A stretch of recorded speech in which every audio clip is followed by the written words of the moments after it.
these are the uniform hours. I talked with boards of elections officials last night, from big counties to small counties to medium-sized counties.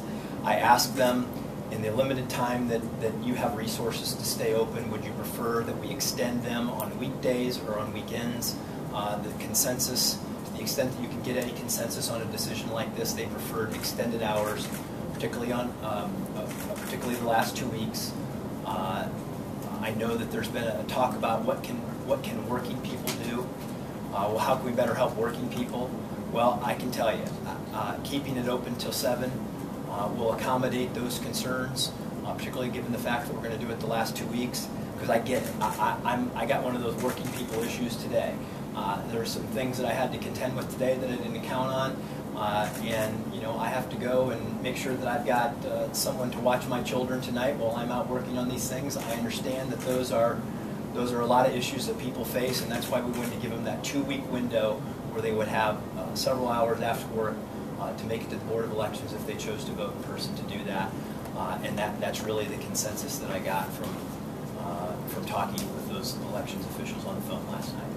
So the boards that have already voted to have Saturday hours, they will no longer have Saturday hours? And again, to create uniformity means you've got a right now we've got a patchwork. People are doing it differently all over the place. The principle that I understood the critics, the critical issue that was being discussed was, will it be fair? Will every voter be given the same access to the polls? You can be a Democrat, Republican, Independent, whatever you might be, and we can have a debate over what you would like the hours of operations to be. I wish the General Assembly would establish that, because I don't like the idea that it's left in the hands of myself or any other Secretary of State in the future. But they didn't do that. And what we're trying to do is, given the limited resources available in all 88 counties, to find the best way we can to help people gain access to the polls, and do it in a fair fashion. And I believe that this hits the mark. As a home rule state, how does your office have the legal authority to set statewide standards? We have the legal authority on the basis of conversations that I've had both with my internal legal counsel, and I just spoke with Attorney General DeWine, and while we do not have an opinion back from him at this point, he and his team have not discovered anything that would prohibit me from taking this action. And I think that the reason that I took this action today is because I didn't want these questions to linger about whether or not there was going to be fairness and uniformity across the system. I thought it was best to address it swiftly and decisively. Secretary Husted, Ohio's been getting sort of a black eye in the national media as a result of these questions. Let me just say this right now. Common Cause in the Rutgers Law School just did an analysis of all 50 states, and Ohio was rated as one of the top 6 states in the nation in terms of our preparation for the elections. We were related by the Military Vote Protection Foundation as an all-star state as having one of the best systems for military voters in the country. What we are is a swing state, and partisans will try to make hay out of rules. And that's the reason today the rules are fair for everybody, because everybody is being treated the same, whether you're a Republican, a Democrat, or whatever political stripe you might identify yourself as. The rules are fair. The New York Times yesterday called this sleazy politics in Ohio. What was your feeling about that and the perception nationally of Ohio in regards to that? The answer that I just gave you is the same answer. Ohio's system of elections has been identified as one of the best in the country. Look, this is a democracy. People will disagree about what the rules should be. But the question is, are the rules fair? Is everybody being treated the same? Okay? In the last election cycle, everybody wasn't being treated the same. There is at no time in Ohio history that anyone can identify for me where people have been treated the same in how they cast their ballots. This will be the first time that we're doing that, at least certainly in my career. Because last time we had boards of elections who had different days and different hours of operations. Some folks received absentee ballots, some folks didn't. We now have uniformity. Everybody receives an absentee ballot. Everybody will have access to the polls for the same hours and the same days. And it's easy to vote in Ohio because every single voter can vote without ever leaving their home, and they have 750 hours to do it. So we have fairness, we have ease of access, and now we have uniformity. And those, I think, are reasons that real voters, not partisans, but real voters, should have a lot of confidence in Ohio's system. What about obviously we were just in federal court this morning. It is not uniform yet as the law stands.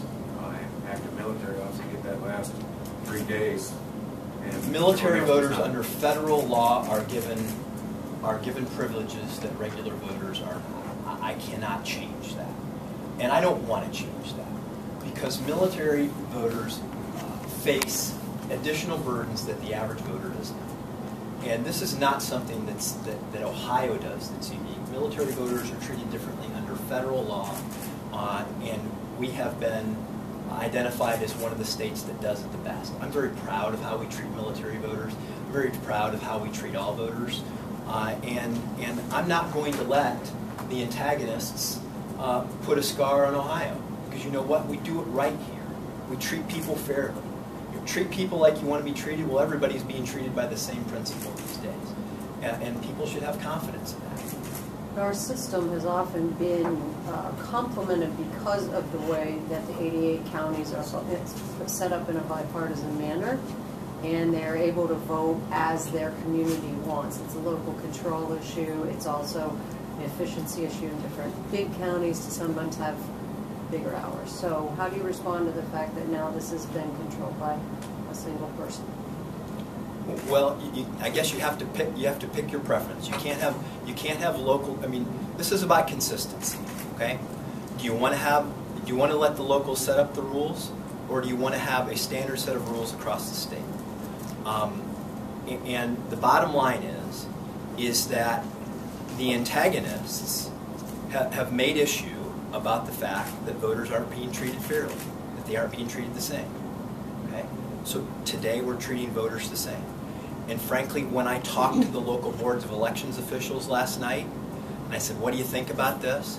It was a welcome relief for them to not have to face the controversial issues at the local level so that they can get back to making sure that the elections run smoothly. And after those conversations, I concluded that it was the most responsible thing for me to do to act swiftly, establish a standard so that we can focus on running the elections by the same rules in all 88 counties. You say the antagonists were saying this isn't fair. Did you have concerns that it wasn't fair? Did you feel that it was fair? You want to know something? From the very time that I became Secretary of State, I wanted to see uniformity. This is what I asked the legislature to do.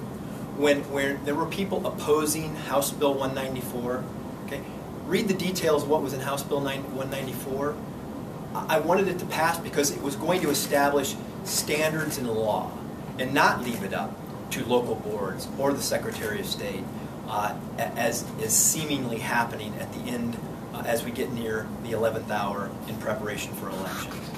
I want this to be spelled out in law, but the system in Ohio didn't work in terms of putting this in statute, so I'm left with trying to make the best decision that I can, and the best decision in this case was one of fairness, treating people equally.